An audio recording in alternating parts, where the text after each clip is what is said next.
While you're waiting, this would be a good time to get out your translation device. You can use your phone to scan the QR code. This morning's equipping hour will be in Spanish. And so for all of you English speakers or Arabic speakers or Mandarin speakers, you're going to be going from Spanish to your language. Use the QR code, scan that. I just discovered that you can do a split screen. If you hit the little settings button, you can watch the Spanish go down one side and the English down the other side. And I would just want to set your expectations. Polyglossia, I've been told, is about an 80% accuracy, and there's a lag. So if you can listen and understand in Spanish, that might be the easiest thing to do. But if you can't, just expect to get the sentence about a sentence or two after Luis delivers it in Spanish. You'll get it in your language. So I'll give Luis Rodriguez a more official introduction during our main service. But just know that this morning's Equipping Hour is a continuation of our Biblical Counseling Conference weekend. We've had a rich weekend already. And so along that theme, both in Equipping Hour this morning and in main service, we're going to hear some biblical counseling themes. And so let me just, without further ado, that was French. I don't know how to say that in Spanish. Let me invite my friend Luis Rodriguez. Come teach us in Spanish, my brother. De nada. Thank you.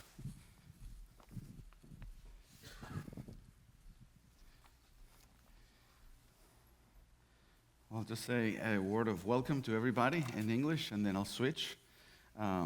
Does everybody have their translation devices set up? Yes? Okay. I see a thumb up. Okay.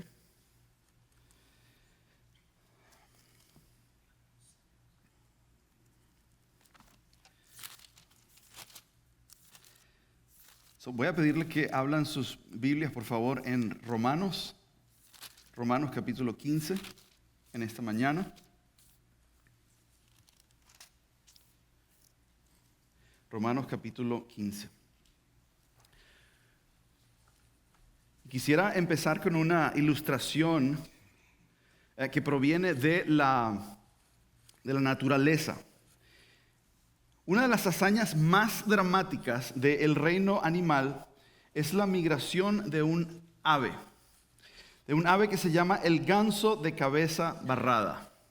El ganso de cabeza barrada. Y para llegar a su destino, estas aves cruzan la imponente cordillera del Himalaya. Si no lo sabes, es la cordillera más alta del mundo. Y para cruzar esta cordillera, estas aves necesitan volar tan alto como un avión comercial. A esa altura, estas aves tienen que sufrir un ambiente con un muy escaso oxígeno.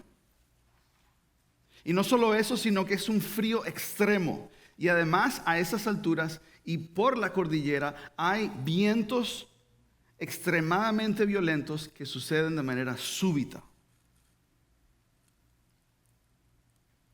Simplemente yéndose por la lógica, la migración de estos animales para cruzar el Himalaya debería ser imposible. Debería ser imposible. Entonces la pregunta es, ¿cómo estos gansos pueden lograr esta gran hazaña? Y la respuesta es que Dios los creó con una capacidad innata de utilizar una estrategia de vuelo muy especial. Y yo creo que todos las hemos visto en otras aves. Estas aves vuelan en una formación en V. Una formación en V. Y esta formación les permite, entre otras cosas, les permite reducir el esfuerzo que cada una de estos gansos debe ejercer. Y además esta formación los permite mantenerse juntos. Es decir, en esta formación, en este diseño de Dios, les permiten que cada ganso se ayudan los unos a los otros. Increíble. Hermanos, esto nos recuerda también el hecho de que el peregrinaje de la iglesia por este mundo caído lleno de pecado es también una hazaña. Es también algo que debería ser imposible. Sin embargo, Dios ha diseñado una estrategia para que la iglesia pueda sobrevivir las aflicciones, que pueda sobrevivir su propio pecado y que pueda sobrevivir inclusive su peor enemigo, el acusador, Satanás. Y este mecanismo que Dios ha diseñado para que la iglesia pueda llegar, para que pueda perseverar, para que pueda llegar a su destino, es lo que vamos a ver hoy en Romanos capítulo 15, versículo 14, y que encaja con nuestra temática de este fin de semana acerca de la consejería. Se me pidió que diera una introducción acerca de la consejería bíblica. Y la consejería bíblica, en su sentido más sencillo, es el ministerio que debe existir en cada iglesia local donde los cristianos se ayudan unos a otros amonestándose. De la misma manera que estos gansos se ayudan los unos a los otros para llegar a su destino en la migración. Así que por favor, de nuevo, les pido que vayan conmigo a Romanos 15 y vamos a leer un versículo en esta mañana. Vamos a leer el versículo 14. Romanos capítulo 15, versículo 14. Y así dicen las palabras inspiradas del apóstol Pablo. Pero estoy seguro de vosotros, hermanos míos, de que vosotros mismos estáis, y escuchen bien, llenos de bondad, llenos de todo conocimiento, de tal manera que podéis amonestaros los unos a los otros. Escuchen bien cómo termina el versículo. De tal manera que podéis amonestaros los unos a los otros. Oremos. Padre Santo, te agradecemos por esta oportunidad, Señor, de leer tu palabra, de considerarla, de que nos ministre, de que, como dice Pablo en 2 de Timoteo 3:16, de que nos enseñe, nos redarguya, nos corrija y nos instruya, nos entrene en justicia, para que podamos crecer en la madurez de Cristo, en la imagen y la semejanza de Cristo. Yo te quiero pedir, Señor, de que este tiempo, en esta hora de capacitación, nosotros podamos crecer, Señor, en nuestro entendimiento de cuál es el rol que cada uno de nosotros tenemos en la iglesia, de que mi hermano depende de mí y de que yo dependo de mi hermano para ayudarnos en esta batalla en contra del pecado, para ayudarnos mutuamente en este camino que es la santificación. Padre, yo te pido que ilumines nuestras mentes, nos ayudes a aplicar estas verdades en nuestro corazón, Señor, conforme tu voluntad. Oramos en el nombre de Jesús. Amén. Hermanos, el título de este sermón es Un consejero bíblico y bondadoso. Un consejero bíblico y bondadoso. Y lo que vamos a ver en esta mañana es que Pablo, en este versículo, solamente en unas cuantas palabras, Pablo da 3 características de cómo debe ministrar de manera común, de manera diaria, de semana a semana, cómo debe ministrar un cristiano maduro. Y el ejemplo de la iglesia en Roma va a servir para cada uno de nosotros para entender cuál es la voluntad que Dios tiene para cómo nosotros debemos ayudarnos los unos a los otros. Y esta primera característica es que debemos tener una convicción de que este es nuestro llamado. Es decir, que tenemos una convicción de que debemos aconsejarnos los unos a los otros. Entonces, viendo el versículo, dice que Pablo, muy enfáticamente, está Pablo aquí hablando acerca de la iglesia de Roma. Y él dice, yo estoy seguro de vosotros. Él está expresando una completa confianza de la madurez de los cristianos. Por lo tanto, para nosotros es un ejemplo, para nosotros es algo que nosotros debemos de observar cuidadosamente porque debemos de emularlo, de imitarlo. Él está convencido de la bondad que ellos tienen, ellos están convencidos de su madurez y de su conocimiento de las Escrituras. Y esta madurez que ellos han demostrado en su carácter y en su conocimiento lo lleva a él a la conclusión de que cada miembro de la iglesia estaba calificado para amonestarse los unos a los otros. La palabra en inglés es admonish. La amonestación de los unos a los otros es eso que llamamos la consejería, y es algo que es crucial para la salud y el bienestar de la iglesia. Entonces, si nosotros vamos a estar activos, si nosotros vamos a formar parte de esa estrategia que Dios tiene para el crecimiento de la iglesia, para el peregrinaje de la iglesia, entonces nosotros tenemos que atender al llamado que Dios nos está haciendo a participar en este ministerio. Ahora, primero debemos considerar qué significa amonestar, qué significa esta palabra. En el Nuevo Testamento la palabra aparece como el verbo nuteteo o también aparece como el sustantivo neutesía. Y esta palabra aparece en muchas traducciones evangélicas como amonestar, como aconsejar, como instruir, como enseñar. La palabra tiene la idea de advertir. Literalmente significa de poner algo en la mente de alguien, poner algo en la mente. Entonces lo que podemos decir que amonestar es colocar algo en la mente, es encomendar algo para que la persona evite o abandone una conducta o un pensamiento que está mal.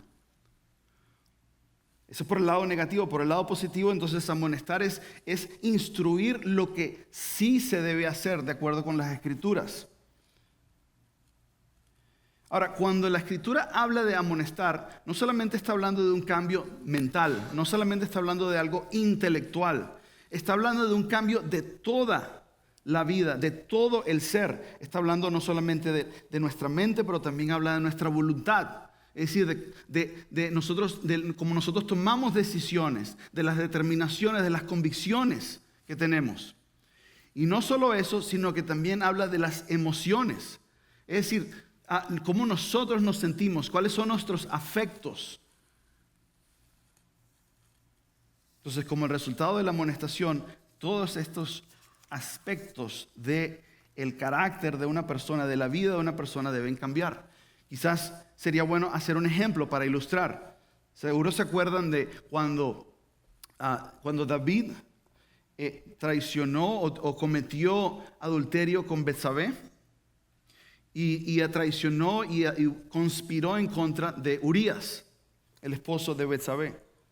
Se acordarán que al cabo de un tiempo después que todo esto ocurrió, Dios envió al profeta Natán para amonestar, para confrontar a David. Y no solamente cuando el profeta confronta a David, no solamente David entendió intelectualmente que él había pecado, sino que fue más allá. Él entendió que lo que había hecho había sido un horror en contra de Dios. Y no solo eso, sino que él sintió compunción por su pecado. Es decir, él llegó a sentirse afligido en su corazón por lo que había hecho. Eso es lo que nosotros vemos en el Salmo 51 y el Salmo 32, ¿se acuerdan? Y no solamente eso, sino que también David, a causa de la amonestación que le dio Natán, él fue movido a tomar acción. ¿Y qué fue la acción que tuvo? Él confesó su pecado a Dios y pudo hallar restauración.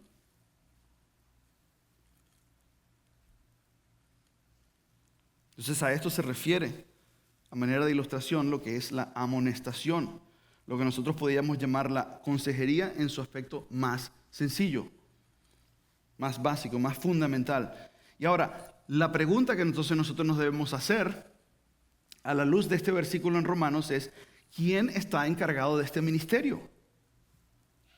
¿Quién está encargado de este ministerio? Y fíjense que Pablo les está hablando directamente a los hermanos en la iglesia. De nuevo vean en sus Biblias, versículo 14 de Romanos 15.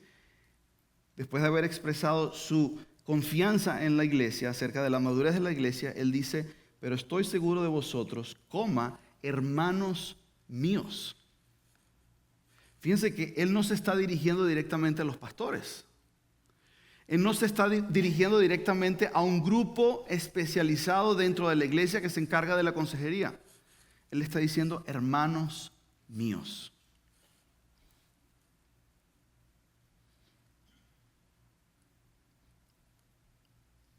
lo que se podría decir a los cristianos regulares de la iglesia.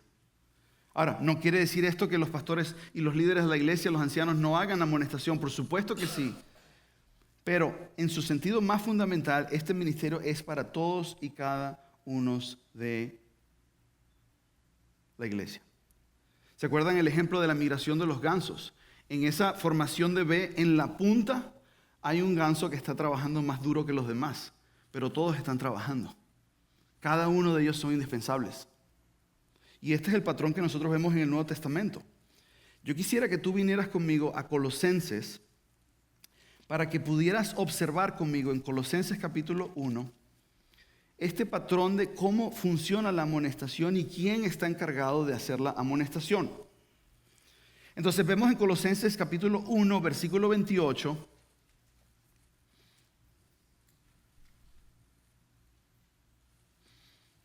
Colosenses capítulo 1, versículo 28. Cómo Pablo describe en sus propias palabras en qué consistió su ministerio pastoral. Y en el versículo 28, él dice de la siguiente manera, refiriéndose a Cristo. Él dice, ¿a quién, es decir, a Cristo, anunciamos? Y fíjense cómo lo describe con dos términos. Dice una, amonestando a todo hombre. Amonestando a todo hombre es la misma palabra que hemos estado considerando. Y después dice, y enseñando a todo hombre en toda sabiduría a fin de presentar perfecto en Cristo Jesús a todo hombre. Muy enfático. Muy enfático. Dice, amonestando a todo hombre, enseñando a todo hombre y presentar perfecto en Cristo Jesús a todo hombre. Entonces fíjense que esto aquí Pablo está describiendo su ministerio. Su ministerio entonces se consistía en amonestar y enseñar a la iglesia. Fíjense que cuando él dice amonestar y enseñar, la palabra enseñar se enfatiza más en lo que es la enseñanza, de adquirir conocimiento. Sin embargo, la palabra amonestando en este contexto enfatiza más el cambio de vida que esa enseñanza debe ocasionar. Ahora, después queremos ver aquí mismo en Colosenses cómo Pablo instruye a los colosenses que debe ser su ministerio. Es decir, cómo Pablo explica a los colosenses como iglesia que ellos deben ministrar en el contexto de la congregación. Y eso lo vemos en Colosenses capítulo 3.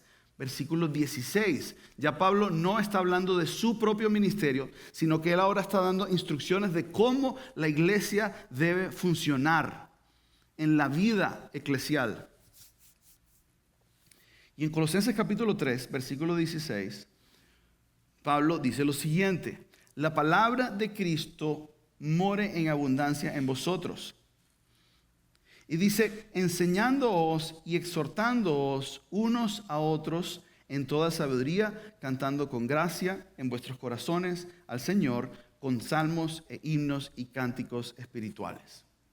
Volvamos al comienzo del versículo. El comienzo del versículo dice de la siguiente manera, que la palabra de Cristo more en abundancia en vosotros. Eso lo vamos a ver durante el servicio principal, vamos a hablar más de esto en específico. Pero en este momento lo que quiero que veas es que en el 3:16, Colosenses, él está diciendo, enseñándoos y exhortándoos unos a otros.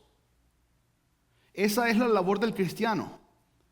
Y cuando él utiliza esa palabra, exhortándoos, es la misma palabra que en Colosenses 1:28 él está utilizando para la que se traduce como amonestar. Entonces, de otra manera, aquí lo que Pablo está diciendo es que le está diciendo enseñándoos y amonestándoos unos a otros en toda sabiduría. Y el punto que estoy tratando de hacer en este momento, hermanos, es que muchas veces tenemos la confusión de que ese ministerio de la consejería, de tratar de ayudar a una persona con los problemas de su alma, nada más le pertenecen a los expertos en la iglesia. Nada más le pertenecen a los líderes en la iglesia. Y sí, pertenece ese ministerio a los líderes de la iglesia, por supuesto. Pero según el versículo que estamos viendo, hasta ahora, queda claro que también ese es tu ministerio. Es tu ministerio. Dios te ha entregado esa responsabilidad a ti. Otra prueba muy clara la podemos ver en Primera de Tesalonicenses. Te pido que me acompañes a Primera Tesalonicenses capítulo 5. Primera Tesalonicenses capítulo 5.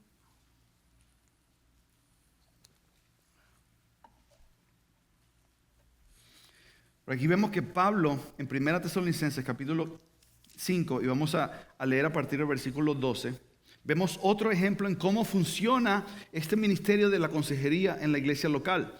Porque aquí está Pablo instruyendo a la iglesia en Tesalónica. Y primero Pablo está exhortando a los hermanos con respecto a sus líderes. Pero presta atención, porque aquí en el versículo 12, Pablo dice, os rogamos, y de nuevo dice la misma palabra que utiliza en Romanos 15, 14. Él dice, hermanos, que reconozcáis a los que trabajan entre vosotros y os presiden en el Señor y os amonestan. En el versículo 12, Pablo está describiendo el ministerio pastoral de los ancianos de la iglesia. Y lo está describiendo bajo tres encabezados. Son tres características. Está diciendo que el anciano de la iglesia trabaja, y esa palabra trabajo es trabajo arduo, trabajo fuerte, duro, sin descanso, día y noche.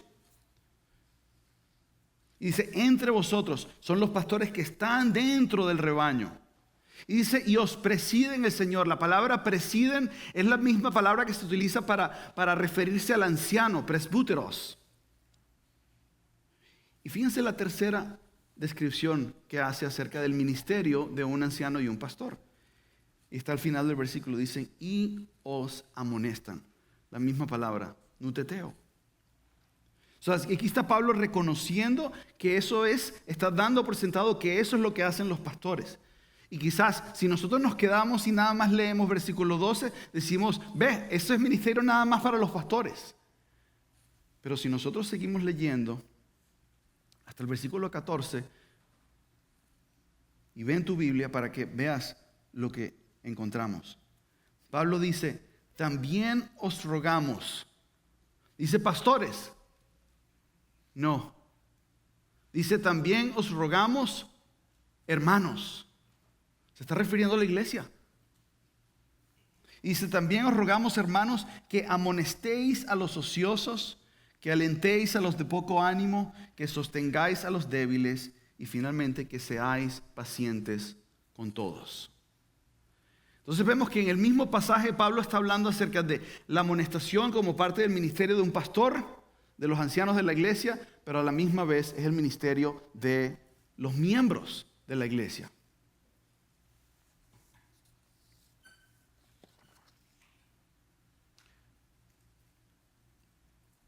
Hermanos, la realidad es que muchas veces la tentación que nosotros tenemos es de evitar esta responsabilidad de pastorearnos los unos a los otros. Y quizás podríamos decir que hay muchas razones por las cuales lo hacemos. Quizás la más sencilla es por ignorancia, porque no sabemos cómo hacerlo. A veces es por temor de hombre. No queremos inmiscuirnos en la vida personal de nadie o de alguien, no queremos inmiscuirnos en los asuntos de su corazón porque no tenemos temor de lo que nos puedan decir. O a veces es simplemente falta de amor por nuestro hermano, o falta de celo por la santidad en la iglesia. Pero hermanos, la realidad es que de la misma manera que un mecánico de automóviles tiene una caja de herramientas para reparar tu automóvil, de esa misma manera Dios tiene una caja de herramientas para arreglar y reparar a la iglesia. Y allí una de esas herramientas eres tú. Eres tú, no solamente los pastores. Y para hacerlo, hermanos, necesitamos mucho amor. Mucho amor por Dios. Necesitamos mucho amor por el libro de Dios. Y necesitamos mucho amor por el pueblo de Dios. Y eso es lo que nosotros vemos reflejado en cómo Pablo describe la iglesia en Roma, porque él dice que están llenos de bondad y llenos de conocimiento. Hermanos, muchas veces nosotros tenemos la inclinación de enfatizar más el conocimiento y no tanto la bondad. O a veces en algunas iglesias se enfatiza más el amor y la bondad y se descuida la doctrina y el conocimiento. Pero Pablo quiere que esas dos cosas estén en balance, de que nosotros crezcamos en las dos cosas de manera conjunta a la vez. Entonces veamos, hermanos, como nuestro segundo punto, que la segunda característica de un cristiano maduro que está envuelto en el ministerio de amonestación en la iglesia es que es una persona que trabaja en su carácter, que trabaja duro en su carácter. Entonces veámoslo, regresando al pasaje en Romanos capítulo 15, vemos como el apóstol Pablo dice que ellos estaban, y lo puedes ver en tu Biblia, dice, ellos estaban llenos de bondad. Llenos de bondad. Ahora, ¿qué significa esa expresión? Lleno de bondad. ¿Qué significa estar lleno de un carácter, de una característica como la bondad? Bueno, la palabra llena, en su sentido literal, se utiliza en otras partes del Nuevo Testamento, se utiliza como estar empapado de algo. Empapado de algo. ¿Se acuerdan cuando Jesús estaba en la cruz? Y el evangelista relata de que ellos empaparon en vinagre una esponja y poniéndola en un hisopo se la acercaron a Jesús en la boca. ¿Se acuerdan de ese relato? Dice que Jesús rechazó eso. Esa palabra lleno, cuando llenaron de vinagre la esponja, utiliza esa misma palabra que aquí está utilizando Pablo en Romanos capítulo 15, versículo 14. Entonces, estar empapados de bondad tiene que significar entonces que esa era la característica por excelencia de los romanos. Era su carácter, era la manera en que ellos normalmente actuaban con bondad. Y la realidad, hermanos, es que tú y yo siempre, constantemente, nunca podemos darnos como que ya hemos llegado a la meta. Siempre tenemos que considerar de que debemos crecer, porque la meta es la bondad que vemos en Cristo. Entonces, nosotros debemos seguir siempre en ese peregrinaje para crecer y lograr la meta que es la semejanza a Cristo. Entonces vemos que haciendo un estudio de dónde aparece esa palabra amonestar en la Escritura y queremos ver, o les invito a que vean conmigo, cómo cada versículo donde se instruye al cristiano a amonestar a alguien, o como cuando relata la amonestación, habla acerca del carácter de la persona. Entonces quiero que primeramente vayamos a ver estos ejemplos de este carácter bondadoso en Primera de Corintios capítulo 4. Primera de Corintios capítulo 4, donde está Pablo hablando de su ministerio en la iglesia en Corinto. Y solamente te recuerdo lo que probablemente ya sabes, que la iglesia en Corinto era una iglesia, estaba altamente desordenada. Era una iglesia, si una iglesia necesitaba de amonestación, precisamente era Corinto. Entonces, si una iglesia necesitaba que los regañaran, si se pudiera decir de esa manera, era Corinto. Ahora vamos a ver entonces cómo lo hacía Pablo. Primera de Corintios capítulo 4, versículo 14. Él les dice de esta manera, él los estaba advirtiéndoles a los corintios acerca del envanecimiento y el orgullo. Y él les dice, versículo 14, no escribo esto para avergonzaros, sino para amonestaros como a hijos míos amados. Noten en este versículo que Pablo está diciendo que amonestar no es lo contrario a avergonzar a alguien. Muchas veces cuando pensamos en amonestar, pensamos en amonestarle o regañarle de manera dura, inclusive en frente de otras personas, quizás con un deseo de de avergonzarles, de que ellos sientan pena por lo que están haciendo. Pero Pablo está diciendo, yo no lo hago para avergonzaros, sino para amonestaros. Y no solamente eso, él no los quería humillar, él no los quería avergonzar, sino que más bien, y tampoco derrumbarlos, sino que más bien él quería amonestarlos, advertirles del peligro del orgullo en su vida. Y fíjense cómo lo hace, él lo explica ahí muy claramente. Él dice, como a hijos amados, como a hijos amados. Hay una ternura en la manera que Pablo se refiere a ellos, a pesar de que obviamente si leemos la carta de Corintios vemos que era una iglesia que estaba altamente desordenada, era una iglesia que estaba en caos y en emergencia. Pero ese no era el objetivo de Pablo, no era el objetivo de derrumbarlos, sino de edificarlos. Y hermanos, ese debe ser, cuando tú tengas una conversación con una persona, a pesar de que inclusive quizás hayan pecado en contra de ti o hayan pecado y sea claro su pecado en contra de otra persona, tu objetivo no debe ser en ningún momento derrumbarlos ni avergonzarlos, sino de edificarlos. Tu objetivo debe ser, como acabamos de leer en Colosenses 1:28, que esta persona presentarlo perfecto, es decir, maduro en Cristo. Entonces, cuando una persona venga a ti buscando un consejo o cuando tú veas que hay una necesidad de compartir una palabra con alguien, el objetivo que debe estar en tu mente principal es cómo yo puedo ayudar a mi hermano a ser más como Cristo después de esta conversación que van a tener conmigo. Fíjense cómo Pablo, hablando de su actitud, en el versículo 21, justo estábamos en el versículo 14, un poco más abajo, en el versículo 21, fíjense cómo él se refiere a ellos. Y es un mensaje, se está refiriendo directamente. No está dándole vueltas al asunto. Dice, ¿qué queréis?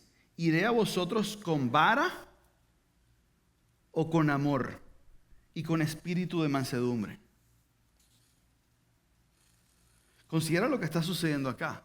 Pablo los está amonestando porque ellos estaban llenos de vanidad y de orgullo. Y él está diciendo, yo vengo con ustedes con espíritu de humildad, con espíritu de mansedumbre. Es lo contrario. Es lo contrario. Esa no es la actitud de la carne. Sin embargo, esa es la actitud de un consejero maduro. O también noten la empatía que tenía Pablo. Él hablaba, por cuestión de tiempo, no vamos a ir allá, pero si quieren lo pueden anotar. En Hechos capítulo 20, versículo 31, Pablo está allí describiendo, despidiéndose de los ancianos en la iglesia de Éfeso. Y aquí él está recontando, él está relatando una vez más cómo fue su ministerio en la iglesia en Éfeso. Y en el versículo 31, él describe lo que caracterizó su ministerio. Lo que caracterizó su ministerio, y dice que por 3 años, de noche y de día, no cesó de amonestar con lágrimas a cada uno. Con lágrimas a cada uno. Este pasaje nos enseña, hermanos, entre otras cosas, cuál era la disposición que Pablo tenía con los hermanos.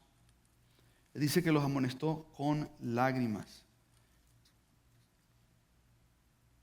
Ahí vemos la empatía, vemos el acompañamiento que había entre Pablo y los miembros de la iglesia. Aquí Pablo no está describiendo él estando de arriba, sino acompañándolos y llorando con ellos, como él mismo dijo en Romanos 12:15, es decir, gozaos con los que se gozan, llorad con los que lloran. Lleno de compasión, lleno de empatía.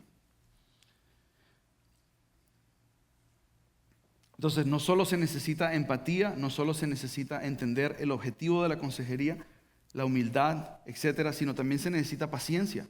Eso también lo leímos hace algún momento en 1 Tesalonicenses, donde Pablo decía, también os rogamos que amonestéis a los ociosos, que alentéis a los de poco ánimo, que sostengáis a los débiles y finalmente, sea lo que sea la situación, sea lo que sea el problema que la persona tenga, Pablo dice, seáis pacientes para con todos. Hermanos, Pablo no se cansó de repetir el consejo una y otra vez con los hermanos débiles, con los hermanos que estaban ociosos o desordenados, o los que tenían poco ánimo.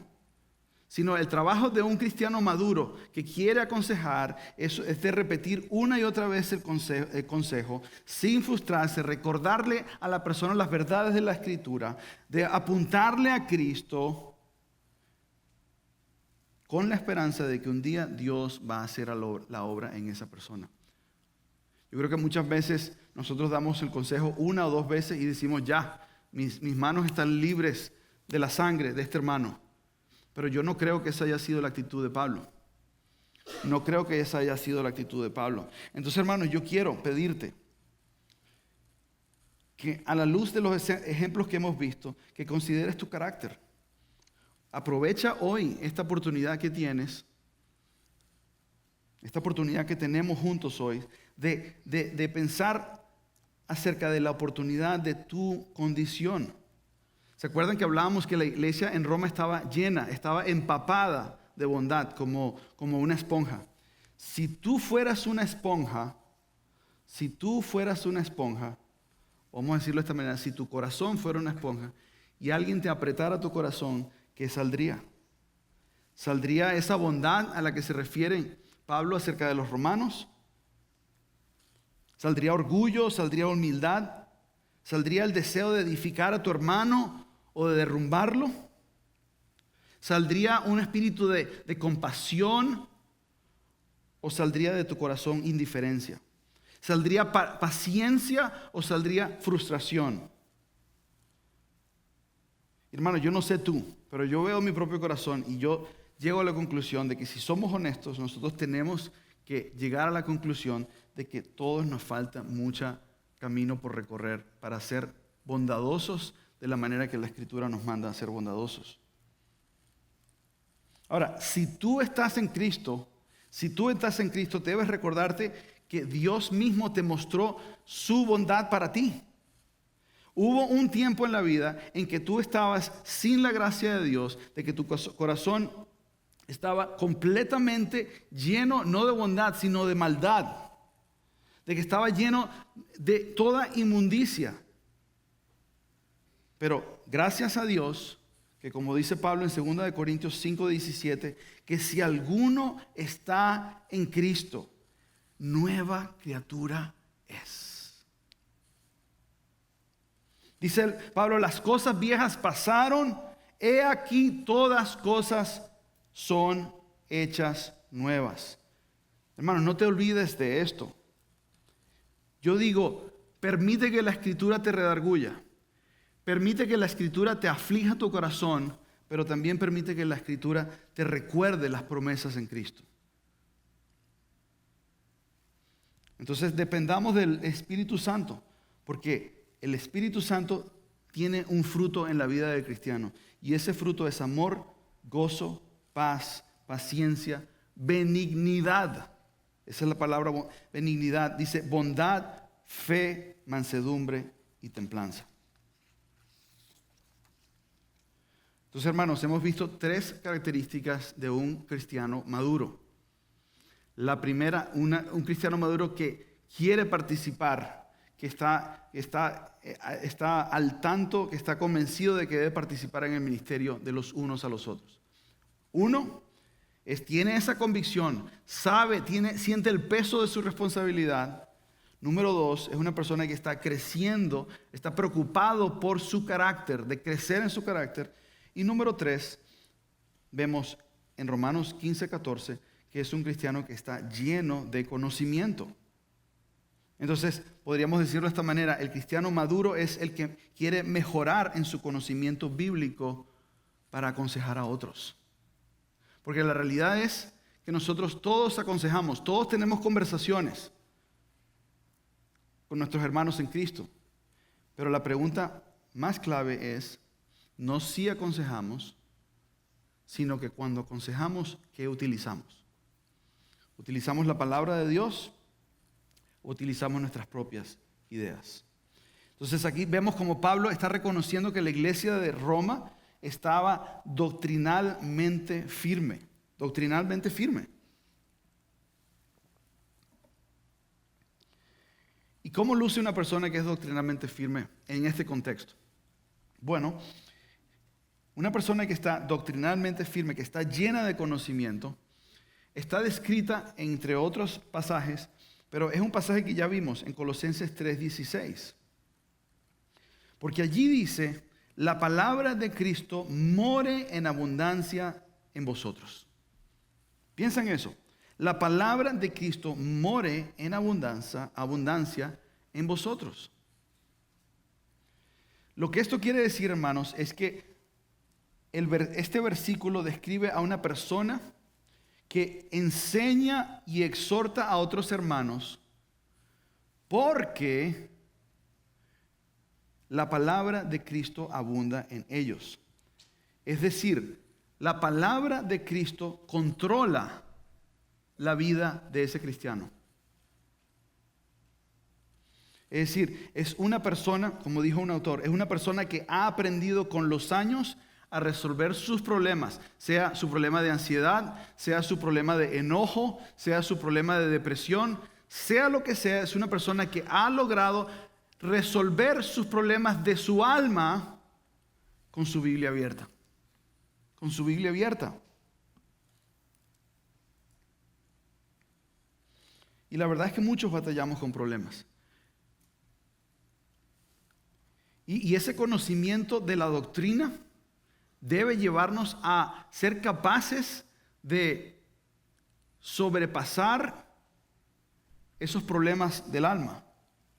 La ansiedad, como decía, o inclusive tentaciones sexuales, ira, enojo, amargura, etcétera, como hablábamos ayer.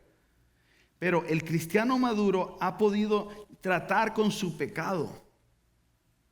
El cristiano maduro no se queda en el pecado, sino que trata con el pecado, pero no lo hace con las ideas del mundo, no lo hace con un podcast de psicología. Un cristiano maduro busca las respuestas al problema que está afectando su corazón en la Escritura.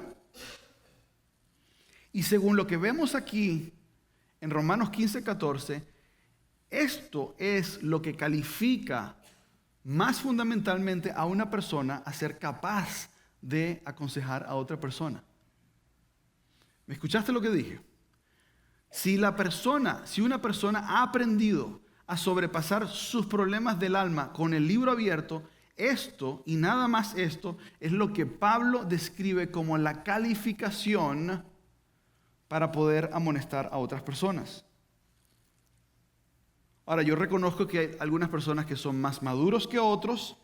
Hay otras personas que han recorrido más tiempo con el Señor en su vida y están más experimentados que otros.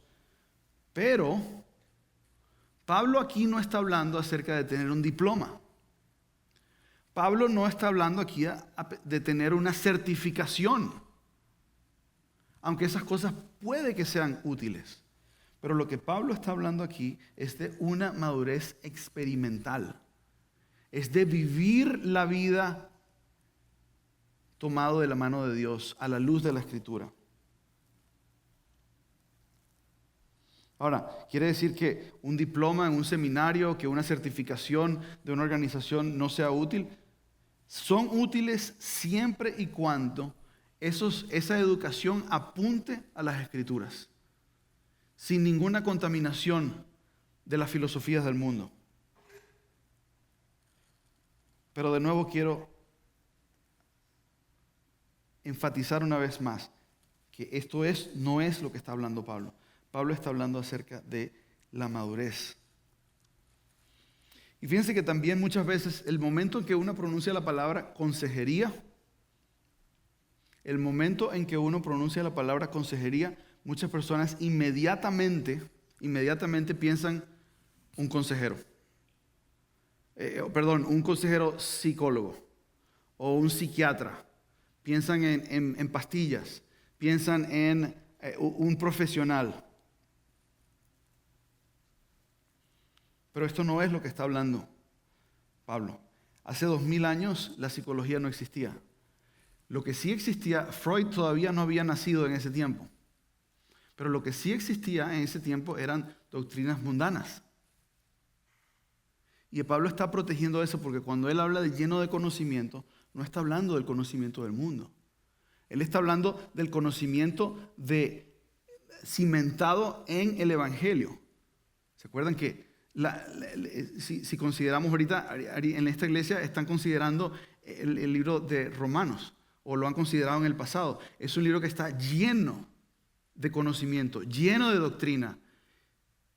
Y Pablo estaba acentuando lo que él sabía que ya los romanos conocían. Y el punto aquí es que está diciendo, en eso es lo que deben ustedes depender. Ese es la fuente de la cual ustedes deben tomar esa doctrina. Pero fíjense que muchas veces en las iglesias existe la confusión, inclusive en la iglesia evangélica, de que para aconsejar uno tiene que tener un grado de psicología. Y nuestro querido pastor MacArthur denuncia esto en uno de sus comentarios y lo dice de una manera muy acertada y quisiera citarlo. Él dice, trágicamente muchos cristianos hoy en día se han dejado convencer, escucha, se han dejado convencer de que para ser competente en la consejería hay que ser entrenado en los principios de la psicología secular. Y él continúa, dice, estos cristianos parecen ignorar que las diversas escuelas de psicología tienen un desacuerdo extremo con la palabra de Dios. Escucha eso un momento, considera eso. Dice, la psicología tienen un desacuerdo extremo con la palabra de Dios. Yo me acuerdo hace mucho tiempo, yo todavía no entendía el concepto de la consejería bíblica, y en la iglesia donde yo estaba, yo vivía en Texas hace muchos años, y en la iglesia donde yo estaba tenían un ministerio de consejería que estaba integrado con la psicología y el cristianismo a la vez. Y yo, inclusive en mi ignorancia, que no entendía mucho de la doctrina bíblica, pero yo les preguntaba a los consejeros, yo les decía, pero ¿cómo pueden ustedes utilizar la psicología cuando la psicología dice que la persona ha nacido moralmente neutra? Es decir, una persona no nace ni buena ni mala, sino que es el ambiente lo que los influencia. Y yo decía, pero la Escritura dice claramente que nosotros somos concebidos en pecado, como dice David en Salmo 51. Dice que nosotros nacemos ya siendo pecaminosos. ¿Cómo pueden unir las dos cosas? Y no me podían dar respuesta. No sabían. Y esto es lo que está apuntando aquí MacArthur. Y fíjense lo que él dice. Él continúa, dice, muchos evangélicos, tanto los que dan la consejería como los que reciben la consejería, ellos afirman creer en la suficiencia de las Escrituras, pero él dice, pero en realidad no confían plenamente en que la palabra de Dios es suficiente para los problemas del alma. Y un consejero bíblico tiene que entender eso. Tiene que entender, ven conmigo por favor en 2 de Timoteo, un versículo que seguramente tú conoces muy bien.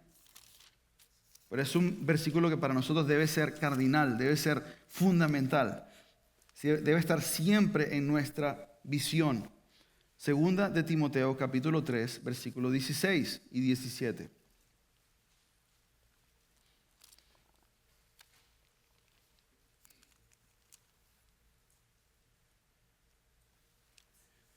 Dice, toda la Escritura es inspirada por Dios y útil para enseñar, para redarguir, para corregir y para instruir en justicia, a fin de que el hombre de Dios sea perfecto.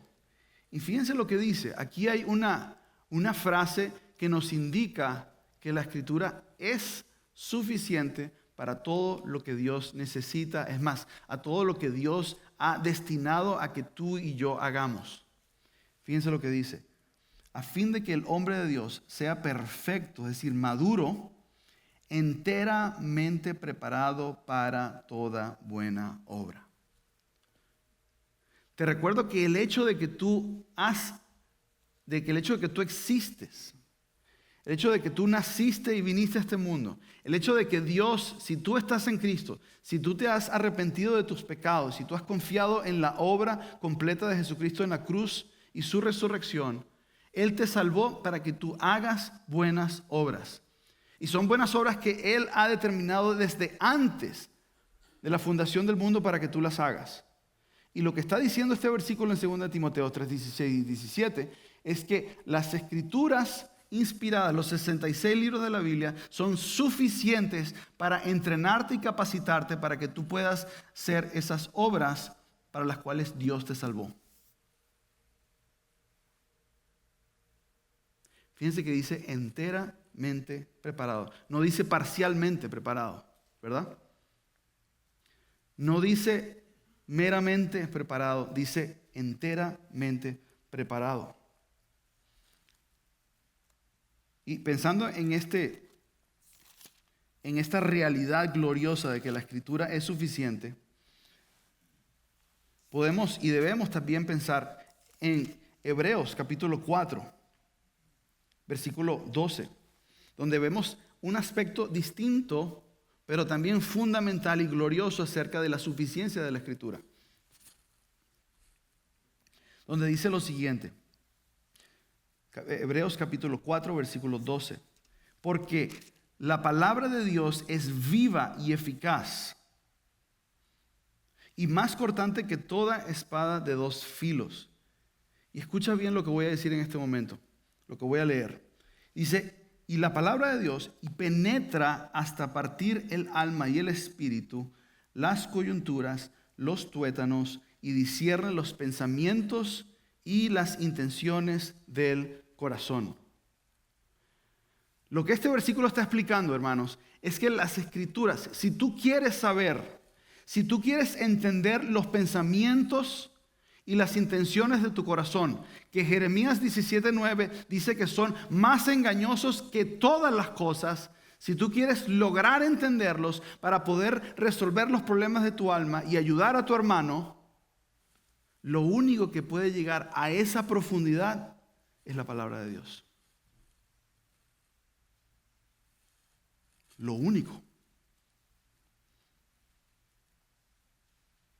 Discierne los pensamientos y las intenciones del corazón. Tú te puedes preguntar, ¿por qué hice eso? Y la Escritura te puede ayudar a entender por qué lo hiciste. ¿Qué actitud pecaminosa te hizo decirle eso a la persona? O tomar esa acción para que tú puedas ser conformado a la imagen de Cristo. Algo tiene que llegar a esa profundidad, a esa, se podría decir, a ese sitio en ese rincón de tu corazón que está tan lleno de neblina que es imposible ver allí. Algo necesita llegar y poner la luz, y es la Escritura. Y es la Escritura. O también podemos considerar en 2 de Pedro, ven conmigo. De nuevo pensando en la suficiencia de las Escrituras. 2 de Pedro capítulo 1, versículo 3. Donde Pedro está explicando a su manera, de acuerdo a las necesidades de la iglesia que él estaba escribiendo, la misma idea de la suficiencia de las Escrituras. Donde dice en 2 de Pedro capítulo 1, versículo 3, como todas las cosas que pertenecen a la vida y a la piedad nos han sido dadas con su divino poder mediante el conocimiento de aquel que nos llamó por su gloria y excelencia, por medio de las cuales nos ha dado preciosas y grandísimas promesas para que por ellas llegaseis a ser participantes de la naturaleza divina, habiendo huido de la corrupción que hay en el mundo a causa de la concupiscencia. Obviamente hay mucho allí que habría que desempacar, pero el punto que queremos hacer en este momento es que él enfatiza en el versículo 3 que todas las cosas que tienen que ver con la vida y con la piedad, es decir, la vida de una persona, de una persona cristiana, todos los asuntos que tienen que ver con su vida, dice que lo que pertenecen a esos asuntos, todos se nos han dado por su divino poder mediante el conocimiento de aquel que nos llamó por su gloria y excelencia. Y ese conocimiento nosotros lo tenemos a través de las escrituras inspiradas. Así que, hermanos, de la misma manera que un cirujano necesita entender muy bien la anatomía del cuerpo, un cirujano necesita entender completamente a cabalidad las técnicas de cómo hacer esa cirugía. De esa misma manera, un consejero bíblico, un consejero maduro, un cristiano maduro que pretende tratar con las enfermedades del alma de otra persona, debe conocer a cabalidad la Escritura. Debe ser una persona estudiosa de la Biblia. No estamos hablando de perfección, pero sí estamos hablando de una dirección de la vida donde nuestra ambición es crecer en el conocimiento bíblico. Al comienzo hablábamos de la migración de los gansos y la hazaña que ellos tienen que lograr para poder migrar por encima de las montañas más altas del planeta. Y de la misma manera que ellos tienen una estrategia diseñada por Dios, tú y yo en la iglesia local tenemos una estrategia que Dios ha diseñado para ayudarnos a llegar a nuestro destino como cristianos. Así que nosotros no debemos descuidar esa estrategia que Dios nos ha dado.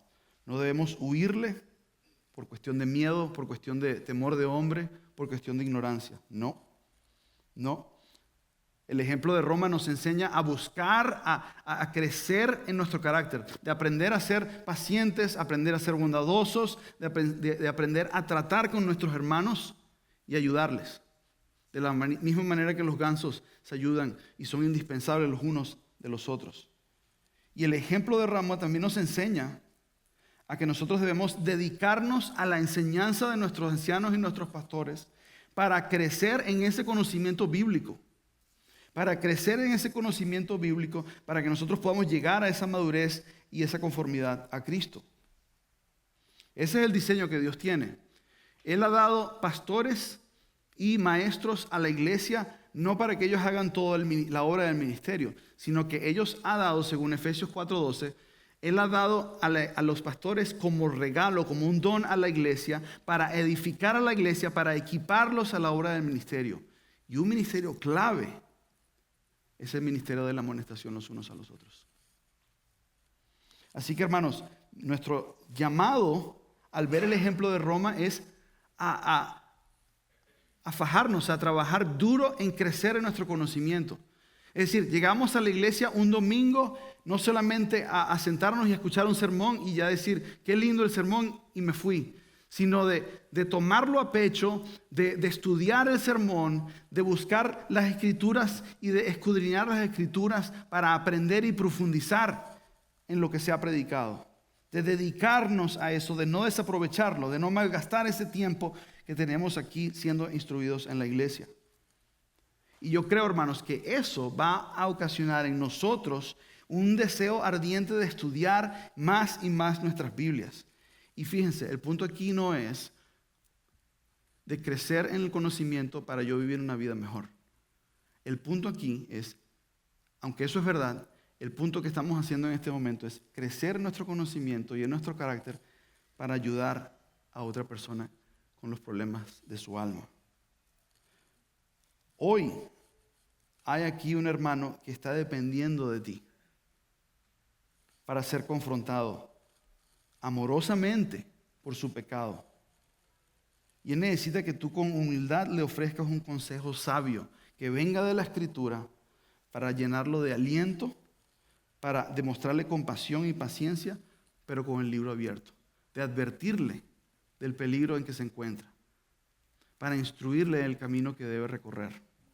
Oremos.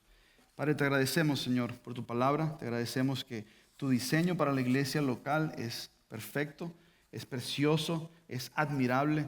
Y yo te pido, Señor, que nos des una mayor convicción cada día de participar en ese ministerio de amonestación y de cuidado de las almas de los unos a los otros. Ayúdanos a crecer en nuestro carácter, Señor. ¿Cuánto nos falta? ¿Cuánto nos falta? Ayúdanos. Y queremos crecer, Señor, en amar a tu palabra, en conocerla y de poder llegar a ser como el cirujano que puede operar a otro ser humano. Nosotros queremos conocer tanto de la Escritura que podemos ayudar a otros con los problemas de su alma. Señor, danos de tu gracia para poder ser partícipes de este diseño precioso en la iglesia, Señor. Para que todos al final seamos conformados a la imagen de Cristo y oramos en su nombre. Amén.